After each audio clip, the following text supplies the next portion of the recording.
What's up guys, Nicky Ryan here with Colin from Mega BJJ. We did a poll on Reddit to see what you guys wanted me to teach. So today I'll be doing a little mini series on the most requested topics. So the first one we're going to be going over is the high wrist.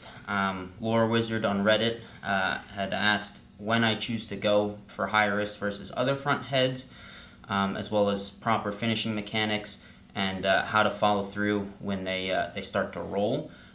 So yeah, let's get into it. So pretty much when I'm front head, my first go-to is always gonna be high wrist. The only times that I won't be going for high wrist is if the chin is tucked to his chest and I just physically can't get under.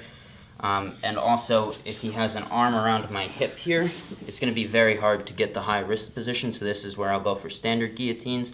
But if he's just down on his elbows in a turtle position and I feel like I can get that high wrist position because his chin isn't tucked, that's absolutely going to be my go-to. I think it's the strongest front headlock finish if you get it fully locked up. So the way that I like to get into it, okay, so initially we're just going to start with a chin strap and like a tricep grip. Okay, and initially my head is going to be on this shoulder. Now, if my head stays here, there's a limit to how high I can actually get my wrist. So it's very important that we make a centerline shift with our head. So my chin is going to transfer from one shoulder across to the other. Okay, and this is going to allow my fingertips to peek all the way out when I do this. So we make that centerline shift with our head, we peek through, and we get our hand wedged on top of his shoulder. From here, I like to reinforce my own hand with my own shoulder. Now, ideally, I go elbow to elbow, okay? So the grip is like so, where I go elbow to elbow. Now, if you don't have long enough arms to do that, or there's a big size discrepancy, whatever the case may be, then from here, you just think about pinning your other thumb to your opponent's chest instead. So we make that centerline shift, we get our high wrist position, our other arm shoots through, we either go elbow to elbow or pin thumb to chest. Now, from here, I'm just gonna fold my right leg in and I'm just gonna simply sit down to my butt. Now, this guillotine's so tight that you don't even need to engage the legs, okay? The way that I finish from the seated position is it's just a rotation. So from here, I just think about driving my elbow further across, like so. So we just give a little side crunch in towards our right hand side and we get a nice tight strangle.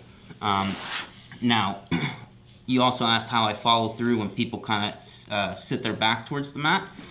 So, and to be honest, this is what happens the vast majority of the time. Okay, people won't just stay in this this position here. They're gonna commit their back down. Now, if I let him commit his back down and I don't cover this elbow is gonna open up and it's gonna force me to lose my high wrist position, okay? My hand's no longer wedged on top of his shoulder. So as he's committing his back to the mat, we wanna think about bringing our left leg nice and high and covering that elbow.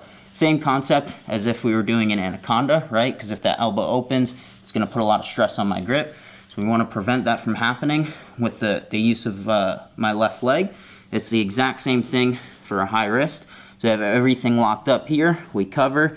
Now from here, it's the same finishing mechanics, except I'll also add in a reverse shrimp. So I'll plant my right toes into the mat and I'll start walking in towards his body as I get that finish.